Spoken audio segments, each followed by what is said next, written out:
Welcome, everyone. We are living in an extreme world. People are doing the craziest things for, I don't know what reason, like some crazy, crazy stuff, some very extreme things.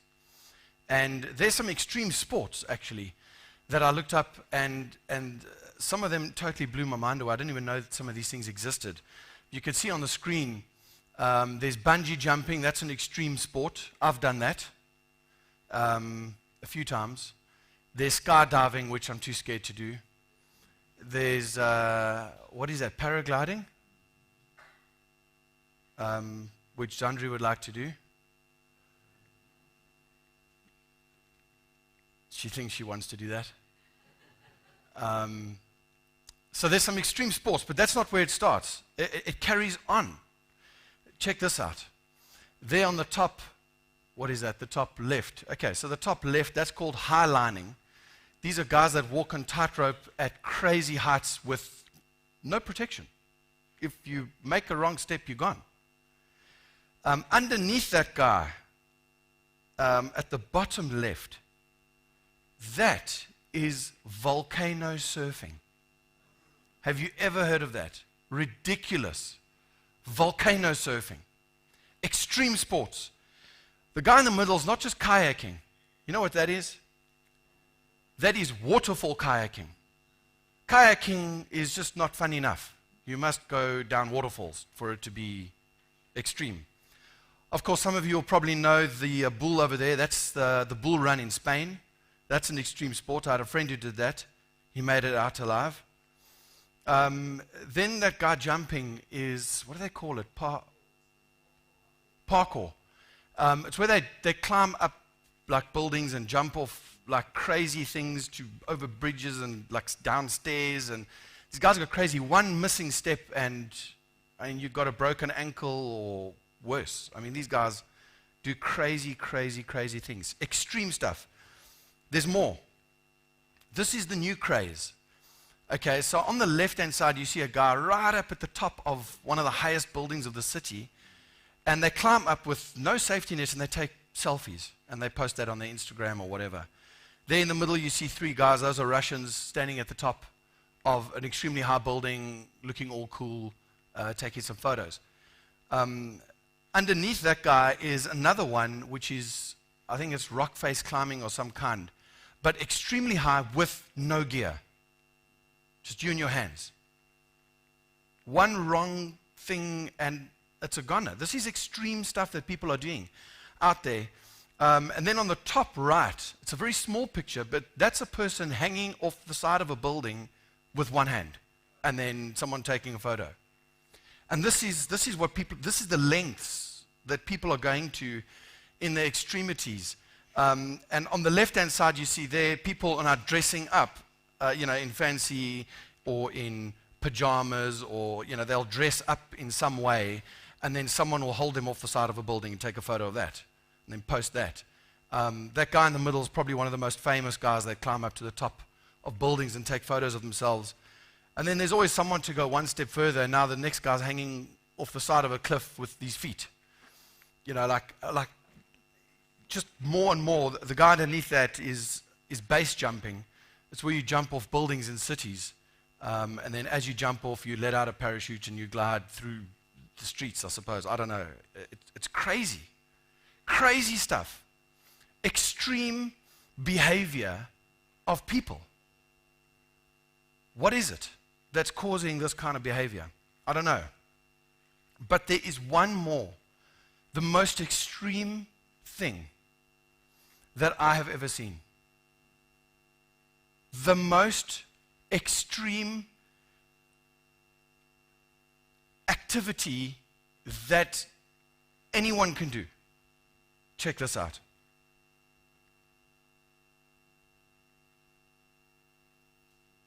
We serve an extreme God. None of those things which we just saw matches the extremity of God's actions. And so as I was contemplating today's service, I thought about the extreme God. The God that takes it to the max every day for you and me. And so there's three things. There's one kind of thread that I want to go through, but three examples that demonstrate just how extreme God is. And the first one is this: loving an enemy. And we know from Matthew 5 verse 44, it says this, and this is the King James Version, "But I say unto you, love your enemies, bless them that curse you, do good to them that hate you, and pray for them which despitefully use you and persecute you."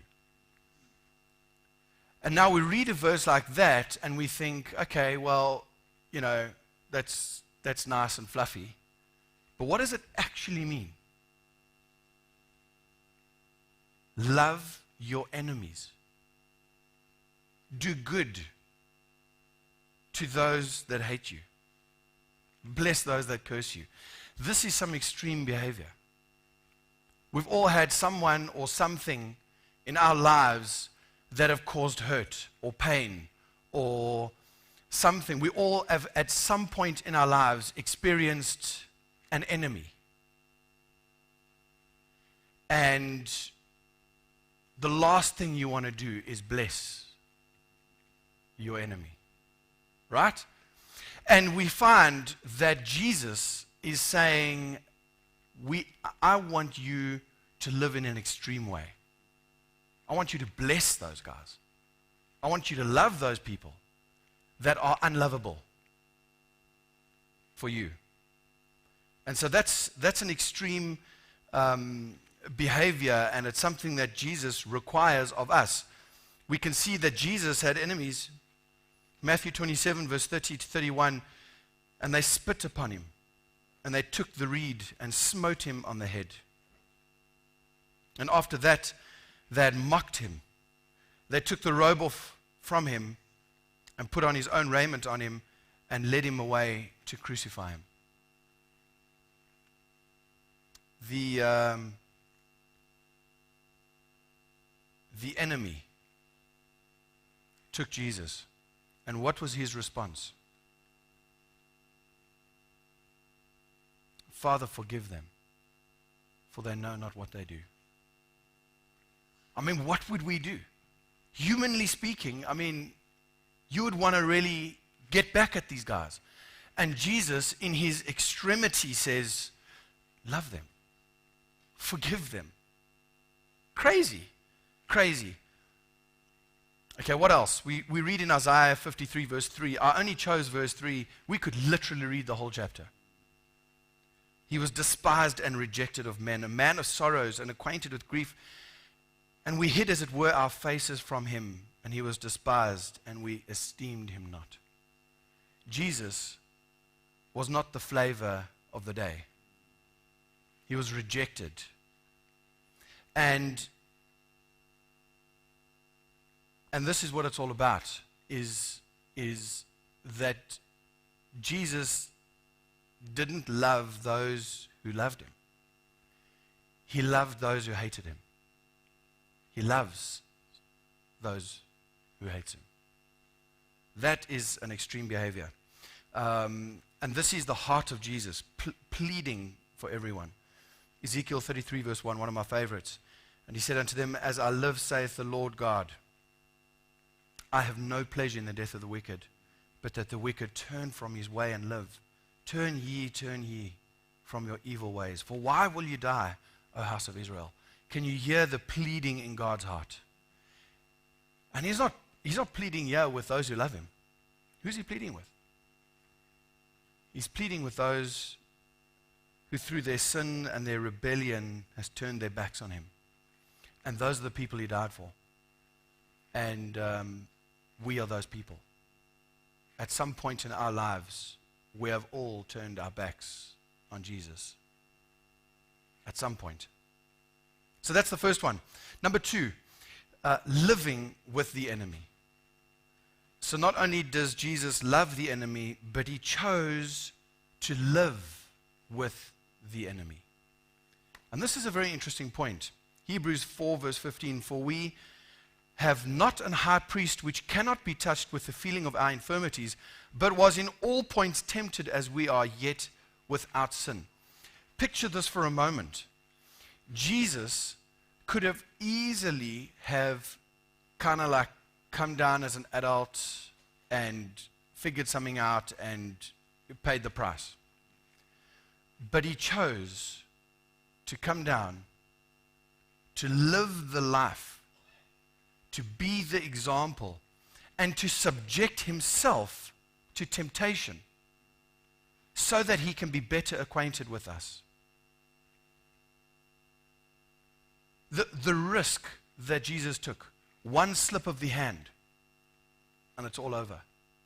The risk that Jesus took, the extreme behavior for my life, for your life. Jesus said, I will subject myself to temptation, to the risk of falling, so that you can live. He humbled himself. Philippians 2 verse 8, we know this.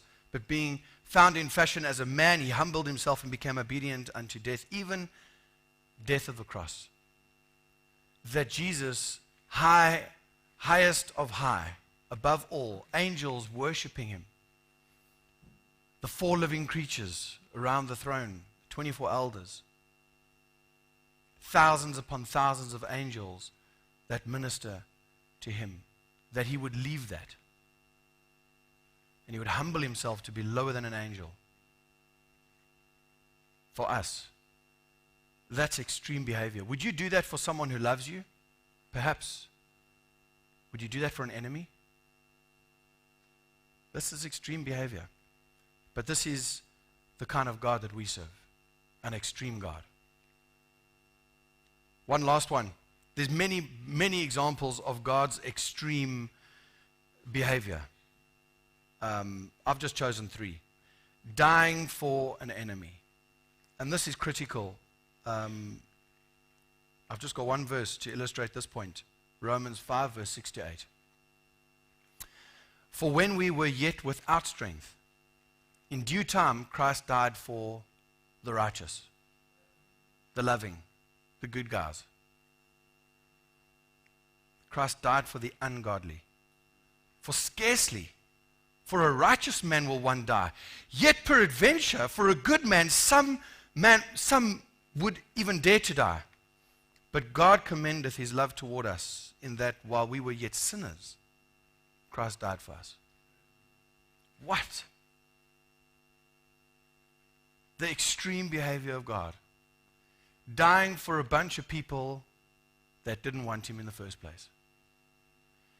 For by some chance, some miraculous way, they might later down the line come to their senses and choose him and have life. That's the kind of God we serve. That's the kind of extreme. We all searching for extreme things to spice up our days and our lives, jumping off buildings with parachutes and hanging off sides of buildings and taking selfies. We've lost the plot. We have lost the plot.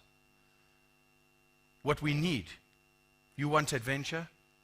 You want some extreme living?